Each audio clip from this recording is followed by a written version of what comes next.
O filósofo Platão conta a história de um anel mágico com o poder da invisibilidade. Um homem simples encontra o anel e aproveita para seduzir a rainha, matar o rei e dar um golpe de estado. E você? O que você faria se ninguém estivesse olhando? Esta é uma das provocações filosóficas do meu convidado, economista, professor e imortal da Academia Brasileira de Letras, Eduardo Jannetti. Bem-vindo. Tudo bem, Marcelo?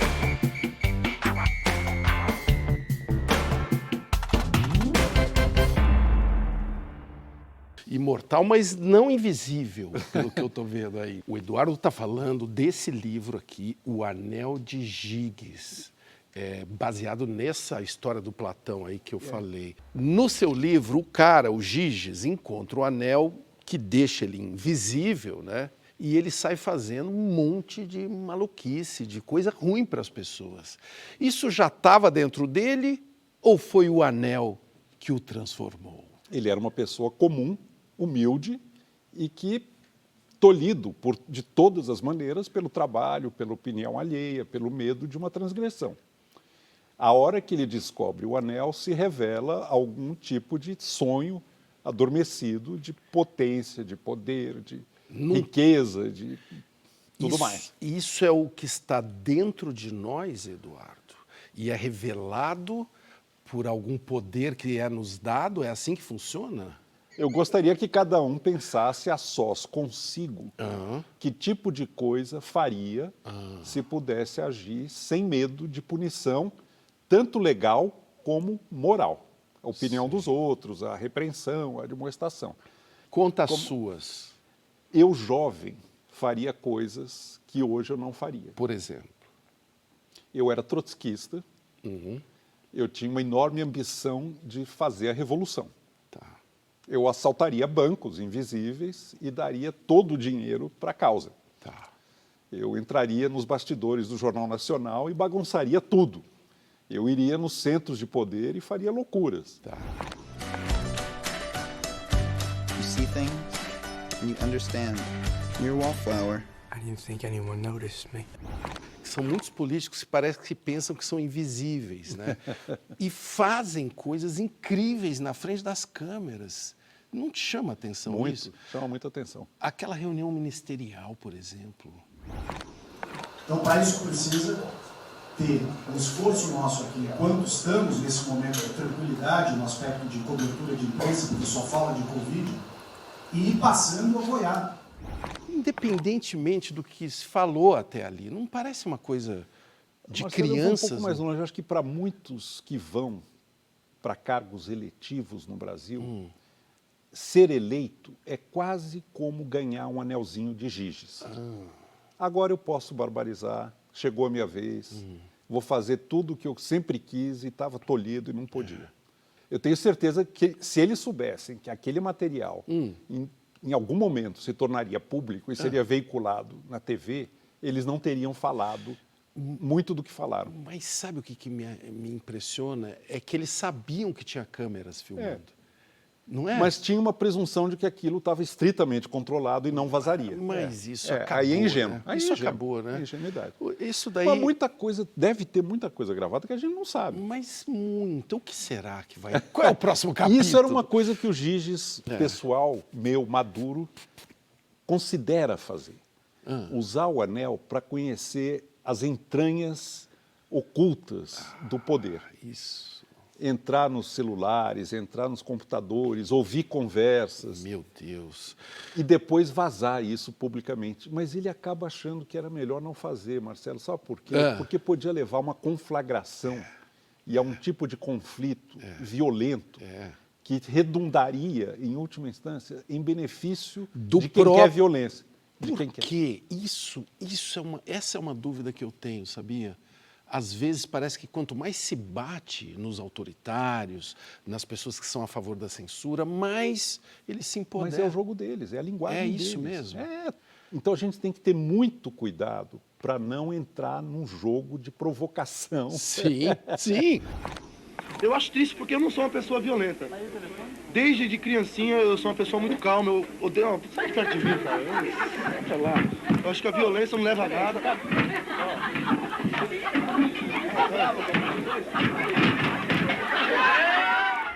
Por que a gente gosta tanto de criticar e não construir? Ou até de destruir e não construir? Não, porque a crítica é muito mais fácil, Marcelo, é cômoda. A crítica é cômoda, você não está colocando a sua cabeça a prêmio. Você fazer alguma coisa é risco. Você criticar não é risco. E te dá uma certa elevação. Há um prazer associado em criticar, né? Em jogar pedra, em demolir, em destruir. Há um prazer nisso. Esse é um problema. Eu passei boa parte da minha juventude estudando marxismo. Aliás, foi a única coisa que eu estudei bem na faculdade, que era a única coisa que me interessava. Um dia eu me dei conta de que Marx passou 95% do trabalho intelectual dele fazendo a crítica da economia política e do modo de produção subjacente a ela, que é o capitalismo, como ele batizou, como ele denominou. Ele passou 5% do trabalho dele pensando como seria a nova sociedade. O modelo que ele gostaria de propor. E aí é tão vago, Marcelo, mas é tão vago e é tão sem detalhamento, sem elaboração. Ele tinha um otimismo entranhado de que a sociedade não se coloca problemas que ela não é capaz de resolver. Sei. Eu gostaria de acreditar nisso. Sim. Eu não acredito nisso. Joga a bola lá na frente que depois vai a gente resolver. resolve. As soluções virão como frutas maduras Sim. no momento adequado. A experiência do século XX mostrou que há de errado nessa ideia. Sim.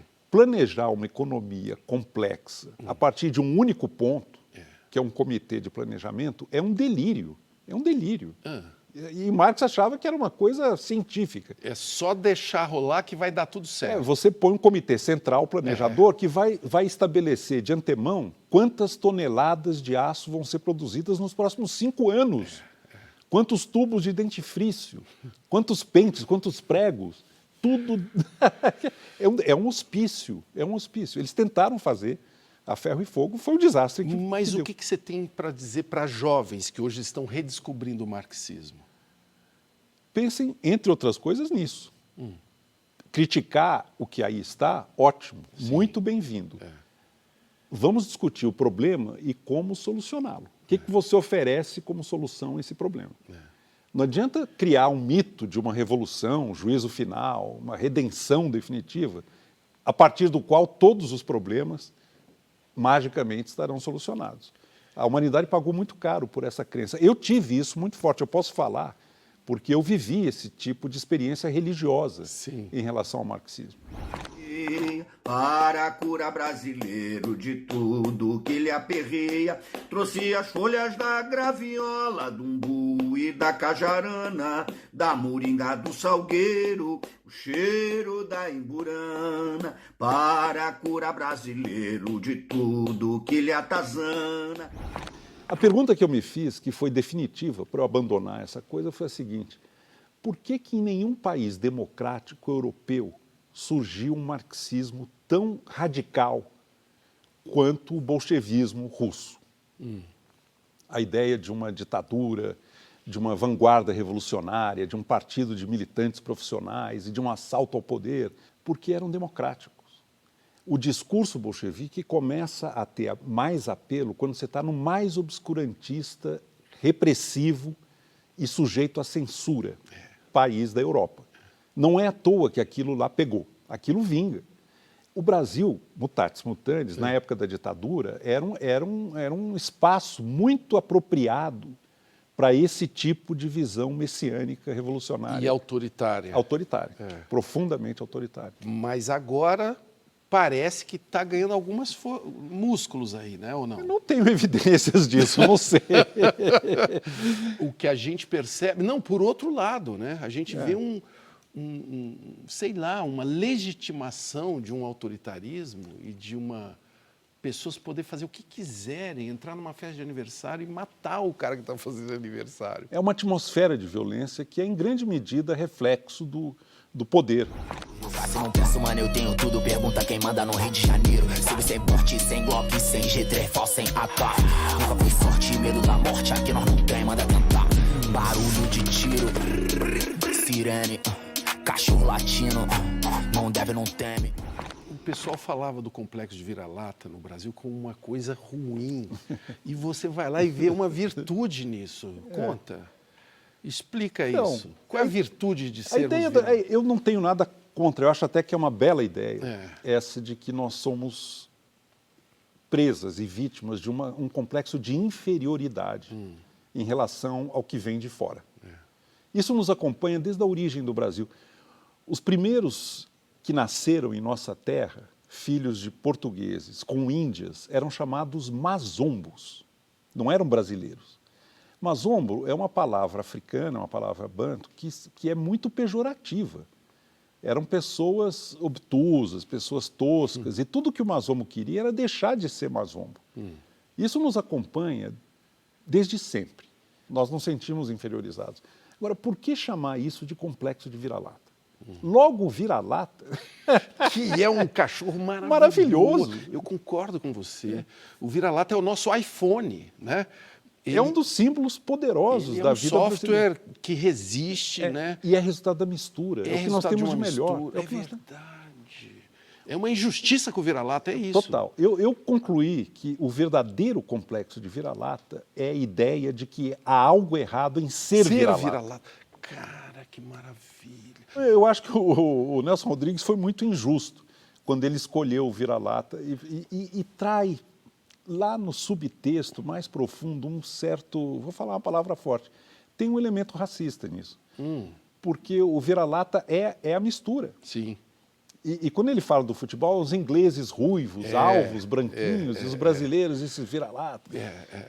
Não, peraí. Aí... Pô, Nelson, logo você que a gente ama tanto. Pois é, eu amo, né? O que eu teria de dizer aos jovens aos jovens de ambos os séculos é o seguinte: envelheçam depressa, com toda urgência, envelheçam. Não dá para falar de reconstruir esse mundo que capotou sem falar de economia, que é a sua área. Mas dá para falar de economia de um jeito que a gente entenda? Você consegue, né? Toda ideia tem que ser traduzida, e é passível de ser traduzida de uma maneira inteligível. Eu acredito nisso. O que pode ser dito com clareza. Embora o Nietzsche diga que uma ideia clara é uma ideia sem futuro. Porque ninguém vai ficar discutindo o que ela realmente seja. Mas esse é um provocador maravilhoso, profissional. Quer um exemplo do dia a dia? Assim, o preço da gasolina, né? Se fala aí que ele depende do exterior, né, do valor que ele tem lá no exterior, a cotação internacional. Antes era o governo que dizia qual era o preço. Não tem outra opção sem esses dois extremos? Não dá para fugir muito da realidade do mercado, Marcelo, não dá. Vamos supor, você fecha o mercado de petróleo no Brasil e você vai pagar agora o custo de produção do petróleo no Brasil. O que vai começar a acontecer? Eu compro petróleo aqui no Brasil pelo preço do custo de produção e exporto. Ganho uma diferença brutal. Você vai ganhar mais exportando do que processando e vendendo aqui. Você vai ter que fechar o mercado de exportação. Vai dar um monte de distorção. A economia é muito interdependente, interligada. Os produtos que usam muito petróleo, se você está num país que o petróleo é muito barato, vão começar a ficar muito baratos em relação ao resto do mundo. Dá um monte de distorção. A Venezuela chegou a vender gasolina mais barata que água mineral. O litro de gasolina era mais barato que o litro de água mineral. Você vê como está o país. Frangalhos, né? Começa a mexer, é uma coisa da espiral intervencionista. Você mexe num ponto achando que vai resolver o problema. Só que ao mexer nesse ponto, você cria 3 distorções... Que você não tinha visto. Você não tinha antecipado, não tinha visto. Aí você vai ter que fazer mais 3 intervenções para resolver as distorções que você não imaginou. Só que ao resolver essas 3, você cria 18 que vai ter que mexer. A Dilma entrou nisso. A Dilma foi uma espiral intervencionista. Ela começou a mexer em preço de gasolina, começou a mexer em coisas, e aí distorceu o etanol. Porque se o preço da gasolina está defasado, o etanol não pode ser o preço normal. Aí teve que controlar. Aí quebrou o setor do etanol. Todo o setor de cana e açúcar começou a quebrar. E teve que dar subsídio. Aí começa... E o que ela fez de errado? Onde que entrou aí uma ideologia? Entrou uma ideologia aí, não? Podemos usar a palavra ideologia, mas eu evito certas palavras, Marcelo, porque eu acho que elas confundem mais do que esclarecem. O que aconteceu é uma coisa que tem acontecido no Brasil recorrentemente. O país tem um grande momento, um boom, a economia cresce, o país está confiante, todo mundo animado. Tivemos isso com Juscelino, 50 anos em 5. Tivemos isso no milagre econômico dos militares, gostemos ou não. Foi o momento que o Brasil entrou em euforia. Até com Copa do Mundo, 70, ninguém segura esse país. E tivemos com Lula, até o segundo mandato. Só que esses momentos, cria-se uma expectativa de que daqui para frente eles se perpetuarão. Aí o mundo e a realidade não comporta permanecer por muito tempo nesse caminho. Só que Juscelino, Médici, Geisel e Dilma começaram a artificialmente tentar manter a economia bombando. Sim. Cada um à sua maneira. Juscelino com inflação, militares com dívida externa e Dilma com dívida pública, gasto público. Perdeu o controle. E entrou na espiral intervencionista. Gerou a maior recessão do pós-guerra. Então eu tenho que ir em todos os bancos, pegar cartão, cheque especial. Isso. E com o seu curso... Eles vão te dar um limite muito grande, porque você vai falar, eu fiz o curso do Murilo Coach, então eu estou pegando esse cartão agora, mas aqui em 7 dias eu serei um bilionário e vou investir muito no banco de vocês. Esse gerente com certeza conhece o Murilo Coach e ele vai ter confiança no seu bilhão. Ele vai te dar o dinheiro. Se você não conseguir pagar, aí o problema não é meu, é todo seu, dentro do seu... Eu vejo aí comentaristas falando em superávit primário em 2023. É importante conhecer essa palavra? Eu vou ser mais feliz se eu souber o que é isso? O ideal era estar num país em que não é preciso saber o que é isso. Aliás, em países estáveis, ninguém sabe quem é o presidente do Banco Central, quem é o ministro da Fazenda. É um cargo técnico, está lá tocando. Às vezes nem o presidente. Não, aí eu acho que não é? Em Portugal, o presidente de Portugal, muitas vezes passa batido, coitado, como passou pelo Brasil. Quando economista e advogado começam a aparecer demais, é porque tem alguma coisa errada. Não era para aparecer. Que bom diagnóstico, hein? Começou a aparecer economista e advogado, o que está acontecendo? Conflito e crise. É conflito, tem alguma coisa que está errada. Que visão que você deu agora para a gente dessa história recente do país. Eu vou fazer o seguinte, eu vou tentar, pessoal, no próximo bloco, ir para um tema que dá o que falar com o meu convidado, Eduardo Jannetti. Aquilo que a gente está sempre buscando, mesmo sem saber se a gente vai encontrar, eu quero falar com ele da tal felicidade. Até loguinho.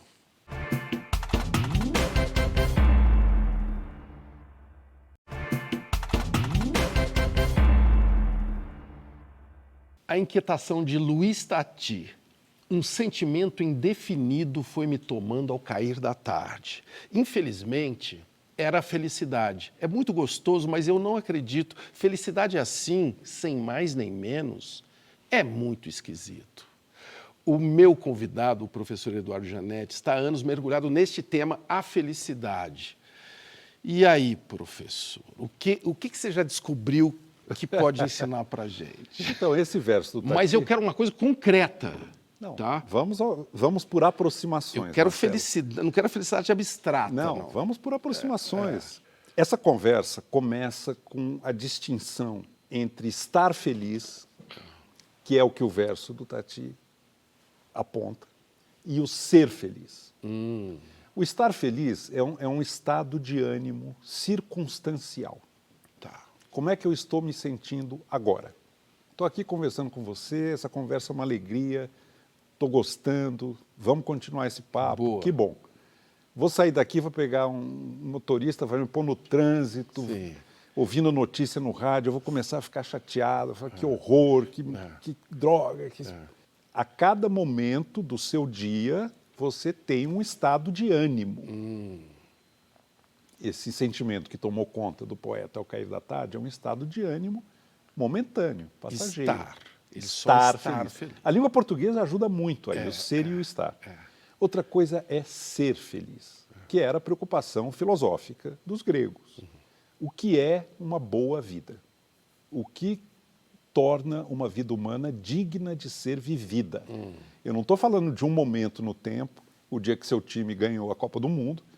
Eu estou falando de uma existência humana no seu conjunto, em muitas dimensões. Pessoal, afetiva, profissional, existencial, religiosa. É uma avaliação que você faz de uma trajetória e de um caminho que reflete ou não aquilo que você considera uma vida plena, ao alcance de um ser mortal como é o ser humano. Essa é uma discussão filosófica. A outra é uma questão mais de psicologia. Inclusive, hoje você pode manipular estados mentais. Sim. Aliás, a humanidade faz isso desde sempre. Sim.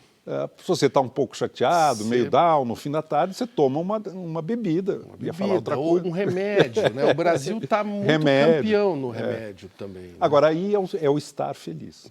Uma característica da juventude é que ela privilegia enormemente o estar feliz. Sim. O jovem e a jovem, naturalmente, concebem a vida como uma sucessão de momentos a serem desfrutados no seu limite, a cada momento, a cada dia. Viver cada dia como se fosse o último. Né? E uma sensação de vulnerabilidade. Um dia, essa intoxicação começa a arrefecer. E você começa a perceber que a vida não é uma sucessão de bons momentos. A vida é uma construção. E é uma construção que vai exigir, para ser bem conduzida, sacrifícios de prazeres que estão ao seu alcance em nome de benefícios futuros, de valores que são mais permanentes. Por exemplo, relações afetivas. Se você resolver agir de acordo com o que cada momento lhe propicia de oportunidade, você vai ter bons momentos, mas você não vai construir uma relação.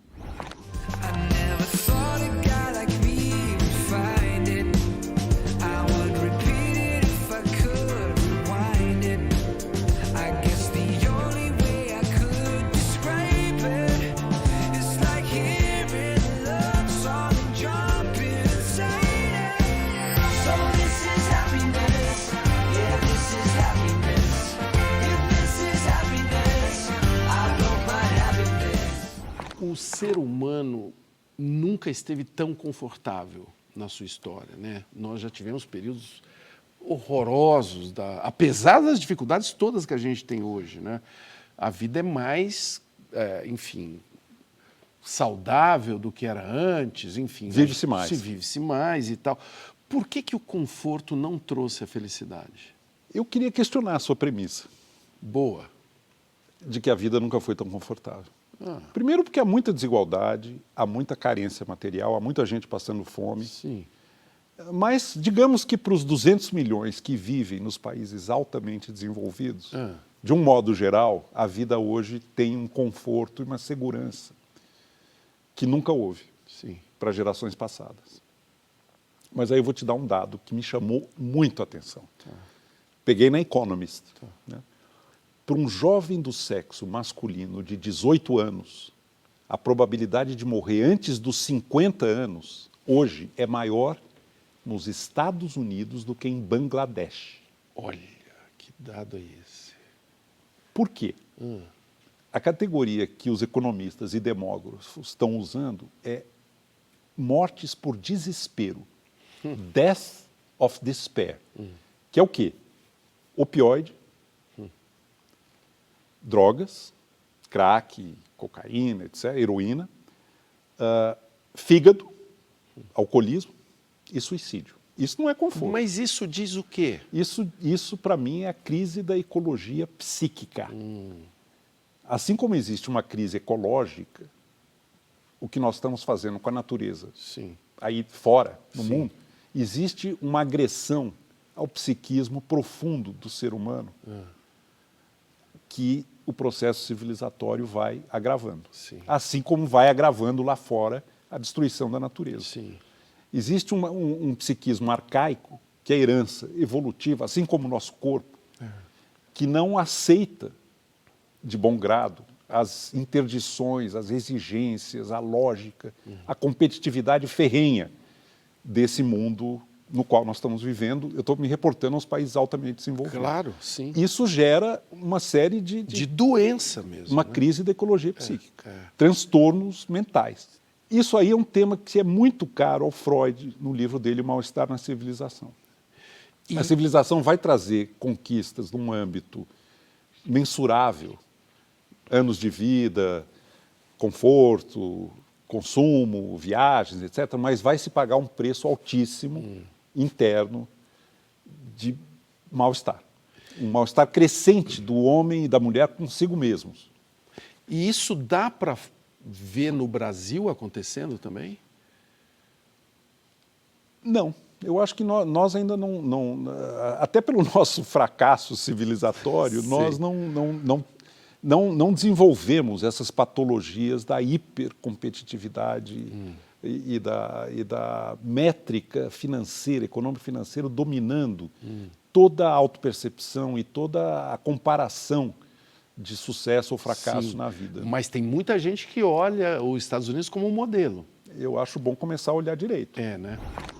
Maripaz, qual que você acha que é o maior problema do país?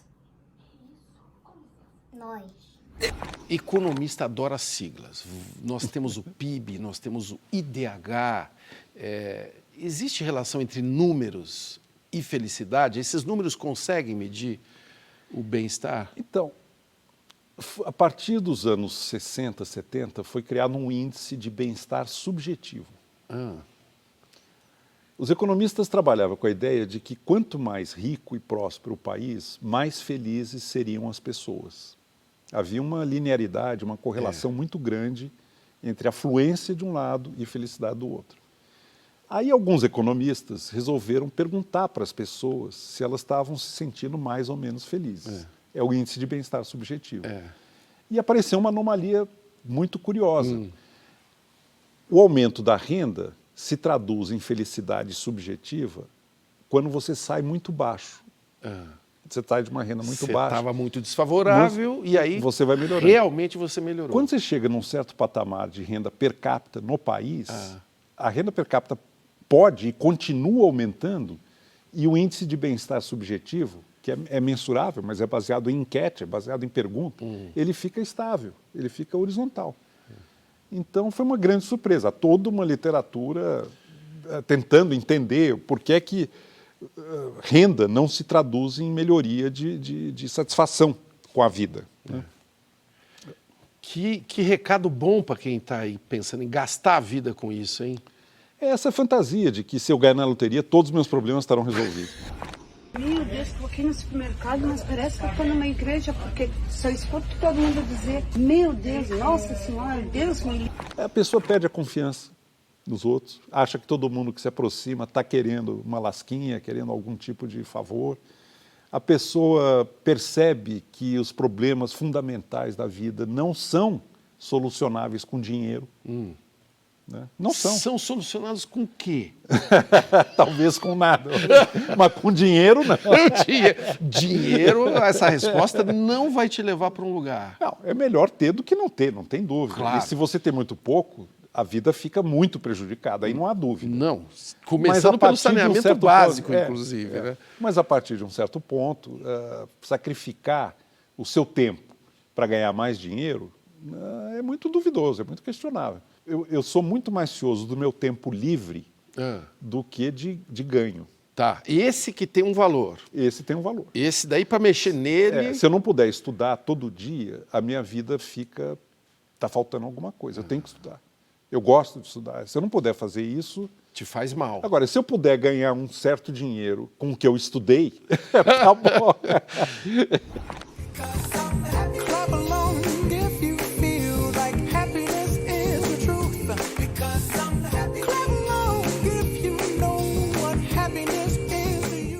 Vamos falar de ética, essa palavra desgastada, né, machucada. Tem uma definição que eu gosto que é de Rexis, que é a postura que tem a ver com as Olimpíadas, os gregos se preparando para defender a polis. Né? Qual que é a sua preferida?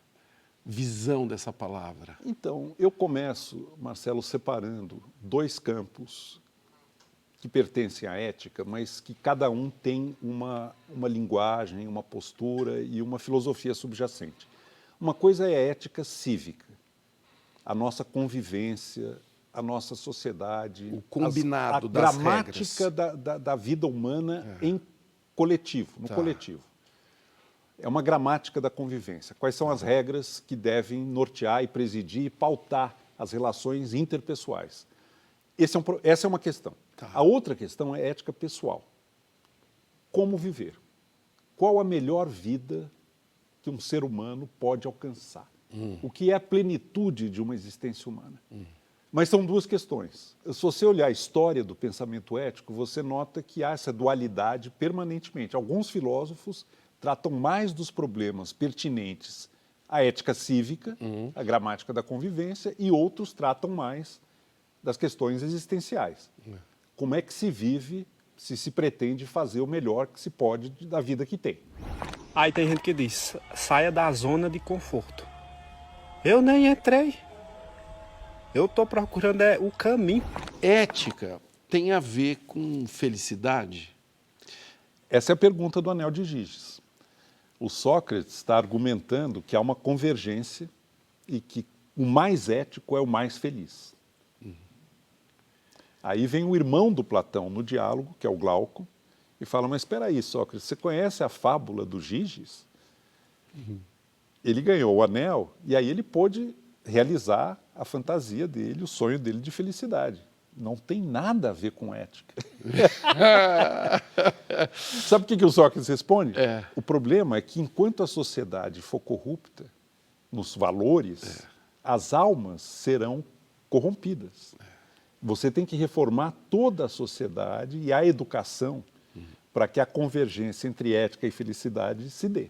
Aconteça. Aí ele cria a primeira utopia da filosofia ocidental, que é a República. Ele morava no Brasil, Sócrates? Porque ainda tem uma coisa sobre o Sócrates, que ele foi querer ser ético e morreu, assim, estraçalhado. Assim, ele foi, né? Ele escolheu morrer. Marcos. Ele escolheu? Ele escolheu Não morrer. tem como ficar vivo e ser Não, ético? ele escolheu porque ele foi condenado por estar corrompendo os jovens atenienses, foi preso. Um amigo dele entrou na cela e disse, eu corrompi o guarda, você pode fugir. Ele falou, não, os atenienses me condenaram e se eles me condenaram, eu livremente prefiro acatar, ética, acatar a condenação que me foi imposta. Ele fica lá, o navio chega, precisava chegar um navio, aí ele é executado. Mas ele escolheu. Já no julgamento, todo mundo achou estranho que na defesa que ele faz, ele não usa retórica. Porque ele poderia usar retórica e levar a família dele para chorar no tribunal. Claro. Podia ter fugido. Ele é o Sócrates, ele daria um show ali. Ele fala, não, eu não quero ser absolvido apelando. Ética. Eu não quero ser absolvido de uma maneira sorrateira, usando os sentimentos, as emoções baixas do tribunal. Eu quero ser racionalmente absolvido. Aí ele faz um discurso bom. Se entregando.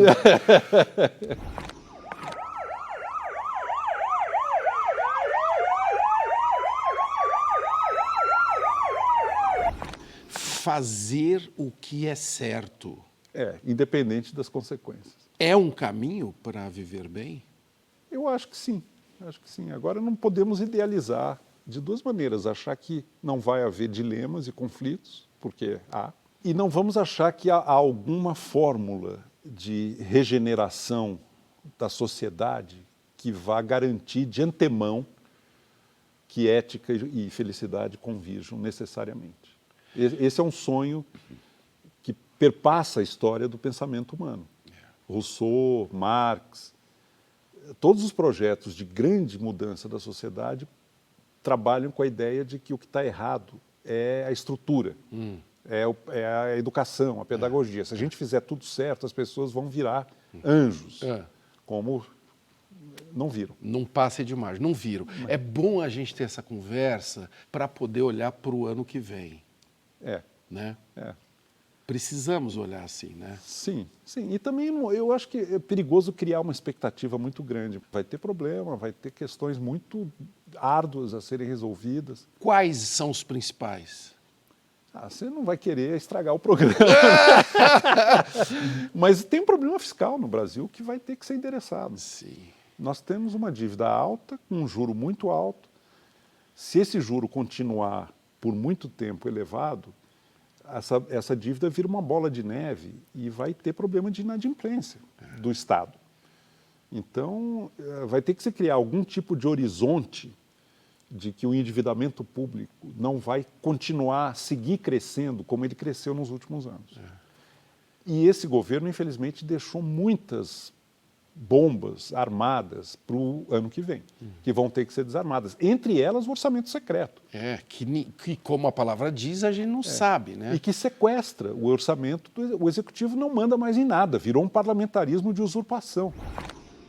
Eu erro muito, cara. Eu erro muito. Meu mal tá aí. Meu erro tá aí, errar demais. Nós passamos aqui por 2 superpoderes com o meu convidado. Invisibilidade, felicidade. No próximo bloco eu vou falar com ele, o economista e escritor Eduardo Jannetti, sobre o mais poderoso dos poderes que ele conquistou neste ano de 2022, a imortalidade. Até mais.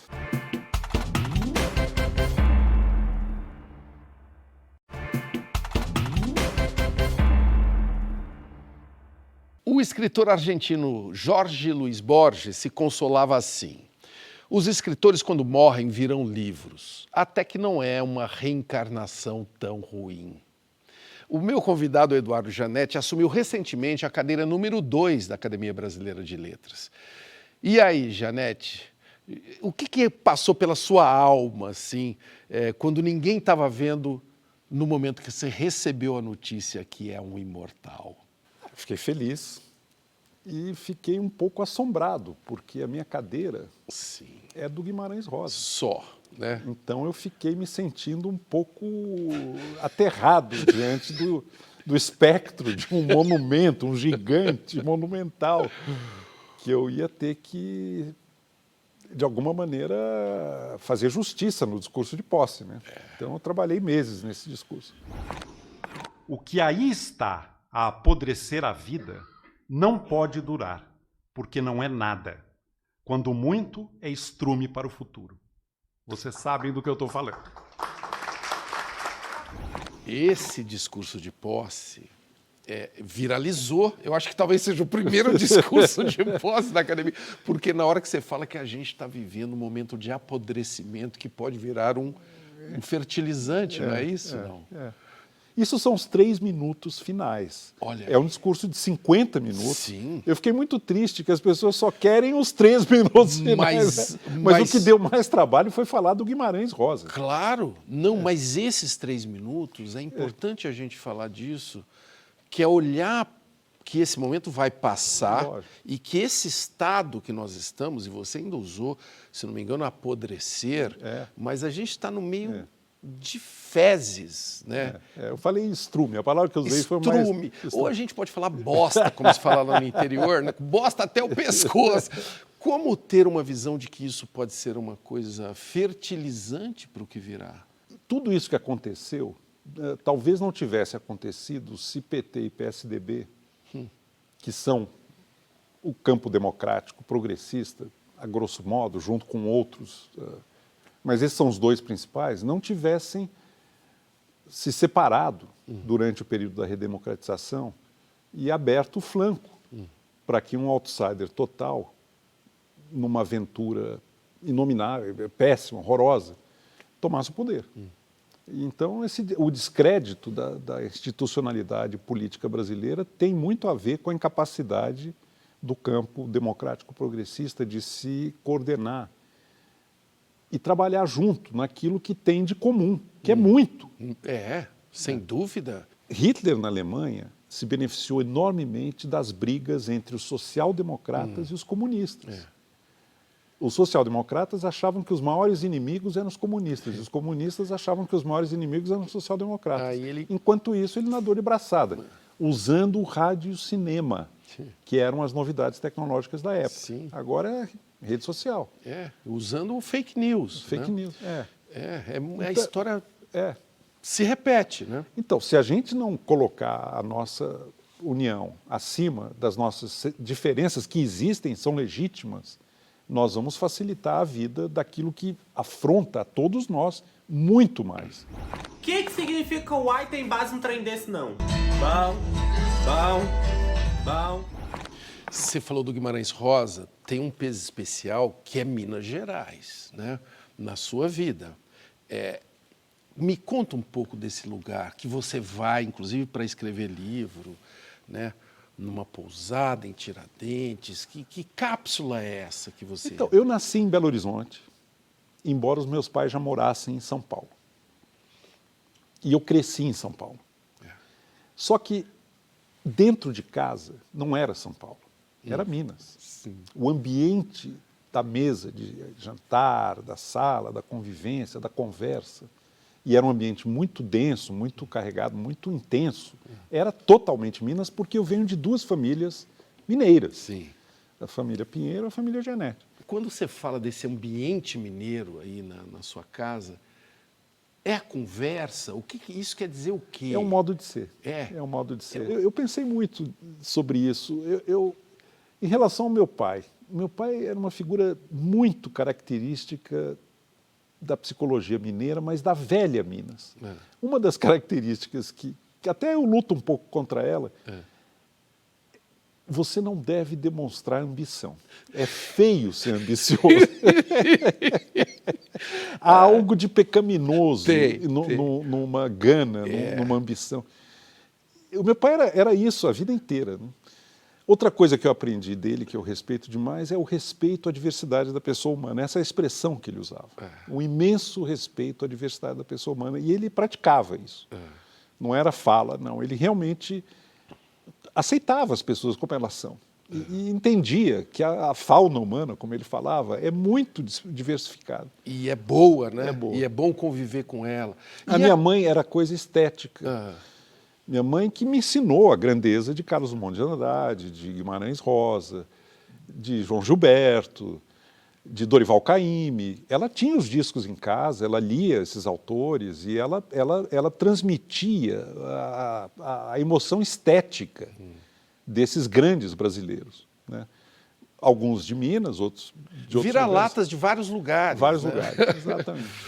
Eu sou da América do Sul, sou da América do Sul, yeah. Sei vocês não vão saber, mas agora eu sou cowboy, sou do ouro, eu sou vocês, sou do mundo, sou Minas Gerais. Muitos anos depois eu encontrei em Tiradentes, uma cidade encantadora, o local ideal para trabalho. Sim. E onde eu escrevi 6 livros. Sim. Esse retiro que você faz para escrever é o seu anel de Giges? De certa maneira. Você fica invisível, né? Mas eu fico invisível não para aprontar, mas para me concentrar. Para não ser distraído, né? Para não ser distraído. Por você mesmo até, né? E pelo mundo, pelas coisas. Eu pego o meu celular, coloco dentro de uma maleta, ponho a maleta dentro da mala, ponho a mala dentro do armário, fecho o armário, a chave, pego a chave e ponho dentro da gaveta. Tá parecendo o coração do Dom Pedro I, né? É para não... Se eu quiser mexer naquilo, eu vou ter que passar 1000 etapas. E 7 chaves. Então, você trancou as 7 chaves do smartphone. Isso. O computador eu só uso para escrever. Não ligo a internet. Ah, não. Não leio jornal, não vejo TV, não ouço rádio. Se alguma coisa muito importante acontece, alguém na pousada me fala, e se alguém precisa falar comigo, é pelo telefone fixo, que ainda existe. Claro, existe e está lá sem fazer nada, coitado. Alô? Alô, eu queria fazer um pedido, por favor? Pode ser. Eu queria ser muito mais feliz do que sou. Hã? Eu, quando volto lá de Tiradentes, eu penso sempre a mesma coisa. Eu falo, não é que eu fiz lá, em 2 meses, o que eu levaria 3 anos em São Paulo. O que eu fiz lá em 2 meses, eu não faria em São Paulo, mesmo que eu tivesse todo o tempo do mundo. É outra qualidade. Você não chegaria naquele lugar. Eu não chegaria. Hoje eu fui na Rua Augusta, em São Paulo. Daí eu vi um ônibus, um ponto de táxi, vi um poste pintado, uma grade pintada, um muro pintado, um prédio pintado, um chão quebrado, vi um coelho. Tem uma linha evolutiva no seu pensamento? Você vê um arco de você começou assim e chegou ali? Eu era bem acadêmico no início, né? Os meus primeiros livros ainda têm certos cacoetes e certo formato mais disciplinado do ponto de vista da academia universitária. Com o tempo, eu fui conquistando uma possibilidade de não me ater a isso e fui prestando mais atenção no cuidado do acabamento da escrita. A grande luta para mim, Marcelo, é pensar a partir de mim. Todo o meu treino de filósofo, de economista aqui na USP, no Brasil, na minha formação, era o seguinte: pensar o mundo como um grande autor pensou. E você se coloca no lugar de um grande filósofo. E é muito pouco exercitado o movimento de identificar um problema e pensar por você mesmo. Partir de você uma questão e você caminhar com as suas próprias pernas no desenvolvimento de uma reflexão sua daquela questão. E até hoje eu tento me libertar disso, porque toda vez que eu identifico uma questão, um problema, meu impulso inicial, o que Rousseau disse, o que Hegel disse, Sim. o que Nietzsche disse, o que Demócrito... Eu falo, não, é bom saber isso, é fundamental saber isso, mas eu não posso ficar fazendo a exegese parasítica do pensamento alheio. Né? Eu tenho que pensar, eu luto por pensar. O que você tá fazendo aí pegando sereno? Imaginando a vida. Você tem alguma tentação irresistível? Várias. Alguma que você possa dividir na TV Cultura, neste momento? Tentação irresistível. Tentação. Não, eu às vezes tenho muita vontade de beber. E eu não consigo resistir. E eu acabo, às vezes, bebendo mais do que eu deveria. Eduardo Quagliato, o que é aquele shot que ele toma na Camelo depois de comer a pizza? Falando disso.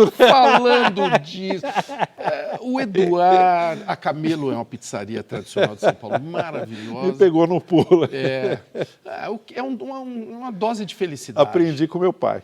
Meu pai, Chopp Steinheger. Chopp Steinheger é uma combinação letal, é matadora. É incrível. Eu nunca imaginei o seu pai mineiro com ele gostava. Influências europeias. Você sabe que meu pai não tomava nada não alcoólico? Olha. Ele só tomava bebida alcoólica. Como? Uma água? Vinho, cerveja, batida, caipirinha, uísque. Ele não tomava outra bebida. Mas não era um bebum, não. Sim. Ele não era, ele não ficava bêbado. Não. Ele podia até beber muito, mas não ficava exaltado. Sim. Eu sou assim também, eu não me exalto. Felizmente, isso eu estava conversando outro dia com um amigo. O que me afastou, o que me preveniu, o que me impediu de virar um alcoólatra é que, em vez de ficar exaltado, eu fico com sono. Aí eu vou dormir. Para sua sorte, você vai dormir, né? Mas tem gente que fica exaltada e vai mais, e vai mais, e vai mais. E aí não tem fim, né? Como eu fico com sono, eu falo, não, para mim já deu. Já deu. Saudade de andar por aí, vento na cara e ninguém pra assistir. Falar o que penso sem ter que acertar, sabe a sensação de só existir. Imortal também morre. Como que você quer ser lembrado? Eu acho muito duvidoso esse alento de que você vai ser lembrado pelas suas obras, pelo que você criou, pela memória que os outros eventualmente terão do que você fez. Eu acho mais importante que os valores, que são caros a mim, tenham continuidade. Outro dia eu estava lendo um autor que disse uma coisa que eu achei o máximo. Você pensa numa coisa simples, a palavra verde. O tempo que a humanidade demorou para chegar num acordo sobre o que é verde e o que é azul. Imagina o trabalho de abstração, de comparação, as polêmicas, as discussões, mas nós chegamos num acordo robusto sobre a palavra verde. Um bebê, quando aprende a falar, herda esse trabalho coletivo de milhares de anos de bandeja. Estou usando a palavra verde, mas é uma imensidão. Números, conceitos, download, palavras. né, Pois é, ele herda isso de bandeja. Está aqui, ó. Você tem uma língua que foi construída por essa espécie e que te permite viver com uma generosidade, com uma amplitude que quem não dispõe disso nunca terá. Então, é uma coisa que eu fico arrepiado quando eu penso nisso, porque a gente é parte dessa construção coletiva e desse projeto. Um grão de areia infinitesimal, mas todos nós, de alguma maneira, estamos, sem saber, construindo algum tipo de coisa que também não sabemos até onde pode chegar e do que poderá resultar. E fazer esse programa com um filósofo ainda dá alguns desafios curiosos, porque a nossa busca de o que é a vida me dá uma curiosidade de saber de você o que não é a vida. A gente não sabe o que vem depois, Marcelo. Eu acho que é tão dogmática a crença de que após a vida é o nada, quanto a crença de que há algum tipo de outra vida, como as grandes religiões mundiais nos prometem. Eu acho que as duas são igualmente dogmáticas. O nosso grau de desconhecimento, a nossa ignorância é infinita. E o nosso saber é finitíssimo, é mínimo. Eu mantenho todas as possibilidades em aberto. Eu realmente acho que qualquer pretensão de dizer o que é a não-vida é descabida para um ser tão ínfimo como é o indivíduo humano diante desse universo e desse mundo. Eduardo Janetti, o que é a vida? Um intervalo finito de duração indefinida.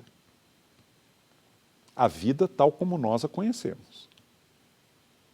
2 eternidades circunscrevem nosso breve espasmos de vida. O pré-nascer e o pós-morrer. Agora é curioso, porque o pré-nascer não nos angustia. O pós-morrer nos angustia. A gente fica muito ansioso, preocupado e angustiado em relação ao que virá depois.